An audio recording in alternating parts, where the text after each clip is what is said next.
नमस्कार दोस्तों, आप सभी का हमारे YouTube चैनल जीत सार्टिक्स में स्वागत है। इस वीडियो में हम डेली करंट अफेयर्स के साथ साथ महत्वपूर्ण स्टैटिक जीके भी देखेंगे। तो आइए आज की हम करंट सुर्खियों को देखते हैं। झारखंड में असुर समुदाय को वन अधिकारी अधिनियम FRA के तहत दिया जाएगा लाभ। उपग्रह चित्रों और जमीनी सर्वेक्षणों से किए गए भू स्थानिक विश्लेषणों में बिहार के महाबोधि मंदिर परिसर और उसके आसपास के क्षेत्र में विशाल वास्तुशिल्प संपदा की मौजूदगी के सबूत मिले। कैपिया परियोजना के तहत एक वर्ष के कृत्रिम मिशन के बाद नासा का एक दल जॉनसन अंतरिक्ष केंद्र में अपने 1700 वर्ग फीट के आवास से बाहर आया। स्थानीय लोगों द्वारा अरुणाचल प्रदेश में निर्मित ऊपरी सियांग जल विद्युत परियोजना का विरोध। राष्ट्रीय कृषि और ग्रामीण विकास बैंक नाबार्ड ने स्टार्टअप और ग्रामीण उद्यमों के लिए कृषि कोष एग्री श्योर फंड की घोषणा की। नवीनतम ग्रीष्मकालीन जनगणना के अनुसार उत्तर प्रदेश में बढ़ रही है सारस क्रेन की आबादी। संयुक्त राष्ट्र आर्थिक और सामाजिक मामलों के विभाग ने जारी की विश्व जनसंख्या संभावना रिपोर्ट 2024। कर्नाटक उच्च न्यायालय ने राज्य भर में डेंगू के प्रसार का स्वतः संज्ञान लिया। इन पर आधारित प्रश्नों को देखते हैं। हाल ही में झारखंड सरकार ने किस जनजाति आदिवासी समुदाय के लिए वन विभाग अधिनियम के तहत लाभ देने की घोषणा की है? तो इसका सही आंसर है ऑप्शन ए, असुर समुदाय को वन विभाग अधिनियम के तहत लाभ देने की घोषणा की गई है झारखंड सरकार के द्वारा। जो असुर जनजाति है यह झारखंड और बिहार में भी पाई जाती है, उसमें बिहार में भी निवास करती है। तो झारखंड के प्रमुख रूप से 4 जिलों में ये पाई जाती है। झारखंड के जो प्रमुख 4 जिले हैं जहाँ पे ये असुर जनजातियाँ निवास करती हैं, जिसमें झारखंड का गुमला जिला है, लोहरदगा है,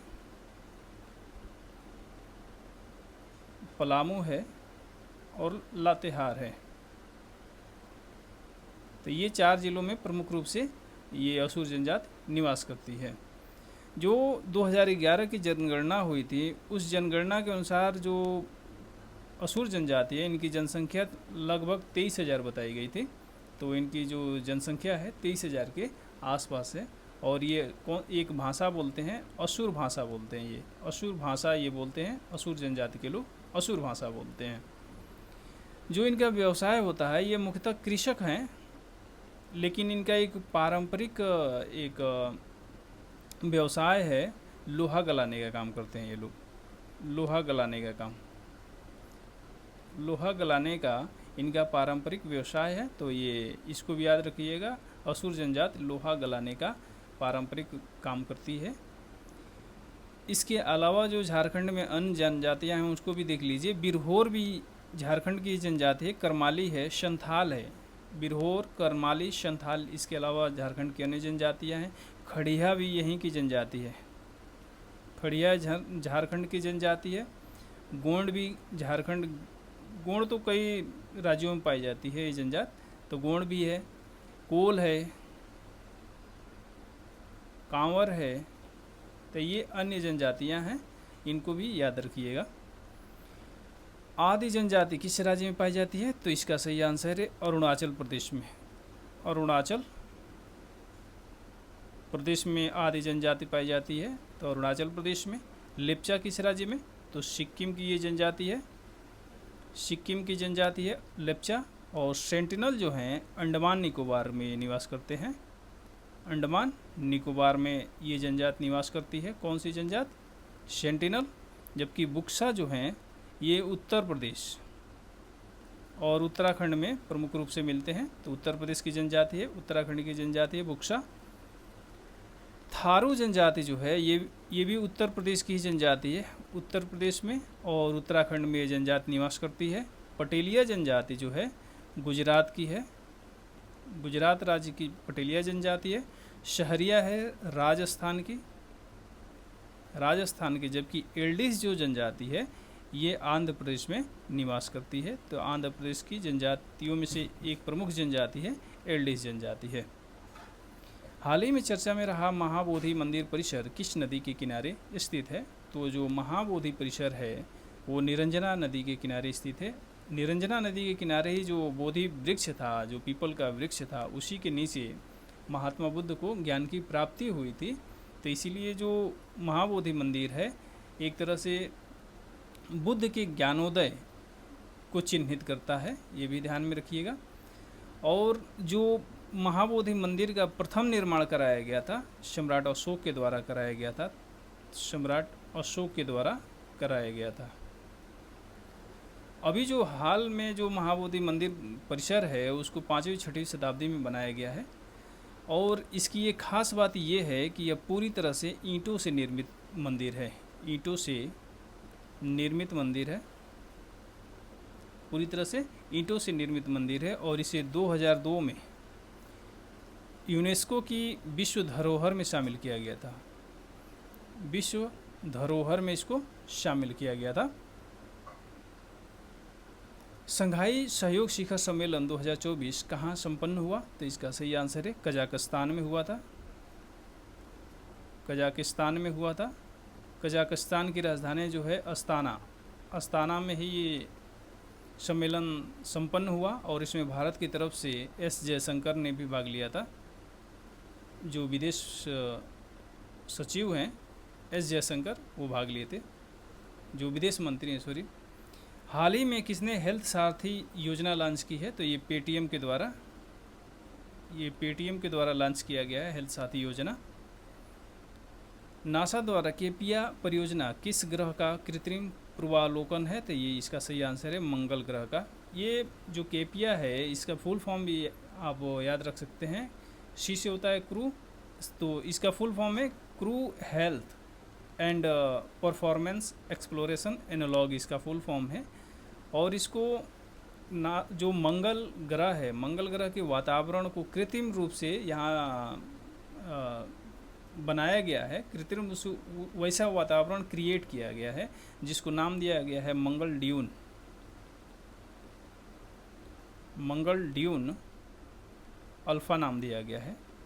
यह एक 3D प्रिंटेड आवास की तरह है जो 1700 स्क्वायर फुट में है। और इसको कहाँ पे बनाया गया है? तो ये टेक्सास में बनाया गया है। टेक्सास में ही स्थित है। जॉनसन अंतरिक्ष केंद्र स्थित है वहीं पे, जॉनसन अंतरिक्ष केंद्र में बनाया गया है। जॉनसन अंतरिक्ष केंद्र में मंगल ड्यून अल्फ़ा का निर्माण किया गया है। इसमें क्रू को क्या करना है कि रखना है, 1 वर्ष के उस पर अध्ययन करना है। वैसे वातावरण में रख के जो क्रू होगा उसमें 4 सदस्य शामिल होंगे, 4 सदस्यों को शामिल किया जाएगा। तो एक तरह से ये मंगल ग्रह का जो कृत्रिम वातावरण क्रिएट किया गया है केपिया परियोजना के तहत।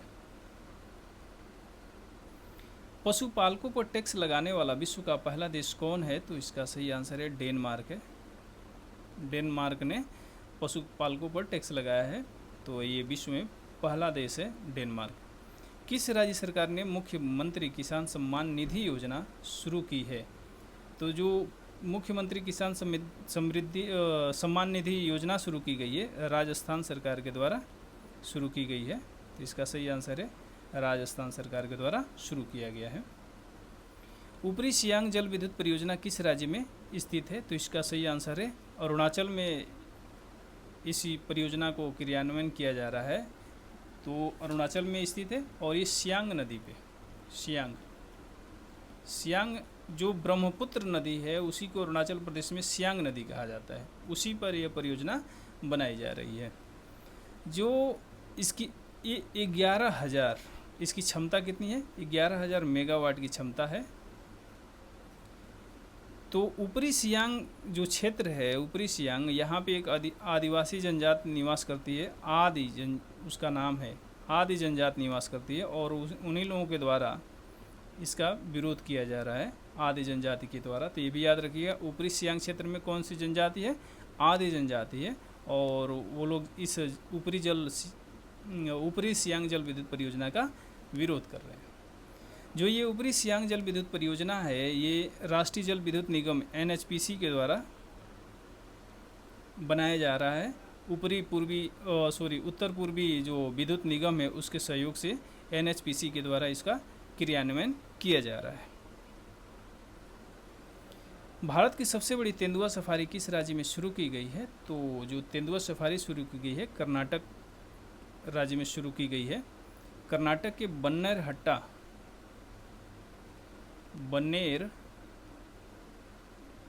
हट्टा जो राष्ट्रीय उद्यान है उसी में यह शुरू किया गया है। बन्नेर हट्टा राष्ट्रीय उद्यान में शुरू किया गया है भारत की सबसे बड़ी तेंदुआ सफारी।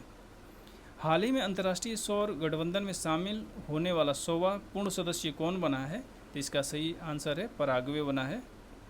पराग्वे 100वां सदस्य बन गया है, पूर्ण सदस्य बन गया है। और याद रखिएगा कि जो अंतर्राष्ट्रीय सौर गठबंधन है इसकी स्थापना 30 नवंबर 2015 को की गई थी भारत और फ्रांस के द्वारा। इंडिया और फ्रांस ने मिलकर इस गठबंधन अंतर्राष्ट्रीय सौर गठबंधन का निर्माण किया था, यानी स्थापना किया था इंडिया और फ्रांस ने मिलकर। और इसका जो हेड क्वार्टर है, मुख्यालय है, ये हरियाणा में स्थित है। हरियाणा में स्थित है, इसे भी याद रखिएगा। हाल ही में स्टार्टअप और ग्रामीण उद्यमों के लिए एग्री श्योर फंड की शुरुआत किसके द्वारा की गई है? तो इसका सही है नाबार्ड के द्वारा शुरू किया गया है। जो एग्री श्योर फंड है इसमें 750 करोड़ की धनराशि से इसको शुरू किया गया है। 750 करोड़ की धनराशि से शुरू किया गया है। और जो इसकी क्रियान्वयन एजेंसी है नाबार्ड की एक शाखा है, उस शाखा के द्वारा उसका नाम भी याद रखिएगा। जो नाबार्ड की शाखा है नैव वेंचर्स के द्वारा शुरू किया गया है। नैव वेंचर्स के द्वारा शुरू किया गया है, क्रियान्वयन किया जा रहा है। ठीक है। नाटो के वर्तमान महासचिव कौन है? तो इसका सही आंसर है मार्क रूटे हैं। मार्क रूटे नाटो के वर्तमान महासचिव हैं। ये नीदरलैंड के पूर्व प्रधानमंत्री हैं। नीदरलैंड के पहले ये प्रधानमंत्री रहे हैं। तो नीदरलैंड के पूर्व प्रधानमंत्री मार्क रूटे इस समय वर्तमान में महासचिव हैं नाटो के। जो नाटो है इसकी स्थापना हुई थी 1949 में। 1949 में स्थापना हुई थी और इसका जो हेड क्वार्टर है वो ब्रुसेल्स बेल्जियम में स्थित है। ब्रुसेल्स बेल्जियम में स्थित है। और इसके जो सदस्य हैं 32 सदस्य हैं टोटल। जो 32वां सदस्य अभी हाल ही में 2024 में बना है स्वीडन है 32वां सदस्य। पर्यावरण प्रदर्शन सूचकांक 2024 में भारत किस स्थान पर है? तो इसका सही आंसर है 176वें स्थान पर है भारत।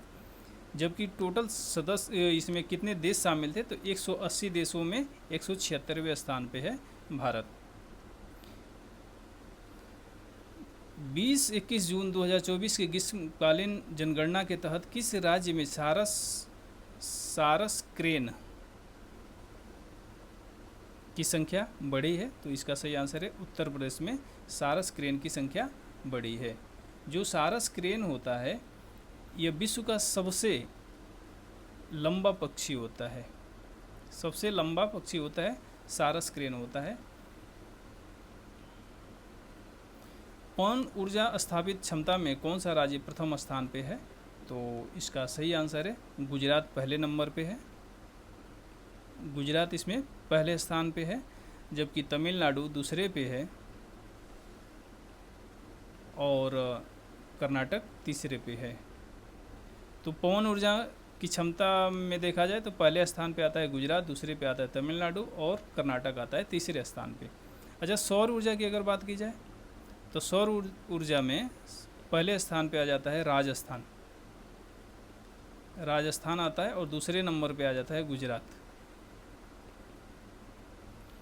लंदन स्थित सेंट्रल बैंकिंग प्रकाशन द्वारा किसे risk manager of the year award 2024 से सम्मानित किया गया है? तो इसका सही आंसर है भारतीय रिजर्व बैंक को, RBI को इससे सम्मानित किया गया है।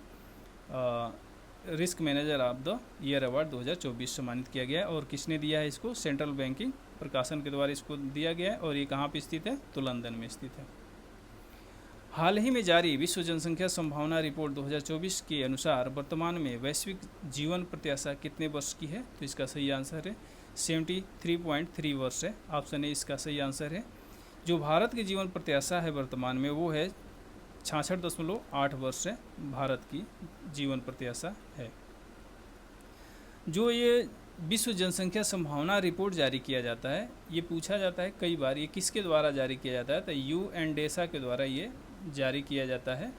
यूएनडेसा के द्वारा इस रिपोर्ट को जारी किया जाता है। जो यूएनडेसा है, United Nations department of economic and social affair इसका फुल फॉर्म है, और हिंदी में इसको कहा जाता है संयुक्त राष्ट्र आर्थिक और सामाजिक मामलों के विभाग द्वारा इस जनसंख्या संभावना रिपोर्ट को जारी किया जाता है।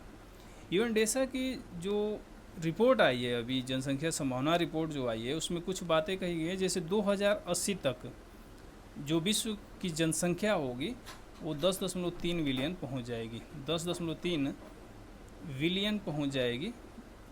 अभी वर्तमान में जो 2024 में विश्व की जनसंख्या कितनी है? तो 8.2 बिलियन है, ये भी याद रखिएगा। 8.2 बिलियन है वर्तमान में, और ये 2080 तक 10.3 बिलियन पहुंचने की संभावना है।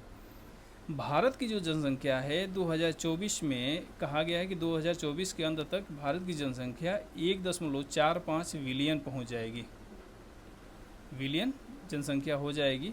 और ये 2054 तक जो भारत की जनसंख्या है 1.69 बिलियन हो जाएगी। ठीक है।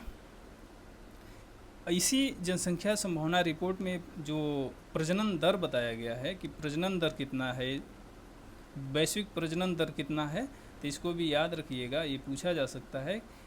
तो 2.25 जीवित जन्म है, 2.25 प्रजनन रेट है, जबकि भारत का जो प्रजनन रेट है 2.03 है, ये याद रखिएगा। हाल ही में अमोल काले का निधन हो गया, वे किस खेल से संबंधित थे? तो इसका सही आंसर है क्रिकेट से संबंधित थे, वे क्रिकेट से संबंधित थे। अमोल काले मुंबई क्रिकेट एसोसिएशन के अध्यक्ष भी रहे थे। हाल ही में विश्व बैंक ने वित्त वर्ष 2025 के लिए भारत की विकास दर का अनुमान बढ़ाकर कितना प्रतिशत कर दिया है? तो विश्व बैंक ने 2025 के लिए भारत का जो ग्रोथ रेट है उसको 6.6% कर दिया है, जबकि 2026 के लिए 6.7% निर्धारित किया है, यानी अनुमान लगाया है। तो 2025 के लिए 6.6% और 2026 के लिए 6.7% का अनुमान लगाया है भारत की विकास दर का। लेकिन आरबीआई के द्वारा यह अनुमान जो है 7.2% है। तो आरबीआई का अनुमान कितना है? 7.2%, जबकि विश्व बैंक का अनुमान है 6.6% है। हाल ही में किस राज्य की उच्च न्यायालय ने डेंगू के प्रसार पर स्वतः संज्ञान लिया है? तो इसका सही आंसर है कर्नाटक सरकार के द्वारा, कर्नाटक उच्च न्यायालय के द्वारा डेंगू के प्रसार पर स्वतः संज्ञान लिया गया है। जो डेंगू होता है ये मच्छर जनित रोग होता है, मच्छर जनित वायरल डिजीज होता है। और जो संक्रमित जो एडिज मच्छर होते हैं, संक्रमित एडिज मच्छर जो होते हैं, एडिज मच्छर जो होते हैं उन्हीं के काटने से ये रोग फैलता है। विशेष करके जो मादा एडिज मच्छर होती है उसी के काटने से डेंगू फैलता है। जो डेंगू है, डेंगू का जो वायरस है उसको भी याद रखिएगा, उसका नाम है genus flavi virus, genus flavi virus है। जो इसका वाहक जो होता है मादा एडिज मच्छर होती है। जीनस फ्लेवी वायरस का वाहक कौन होता है? तो मादा एडिज मच्छर होती है।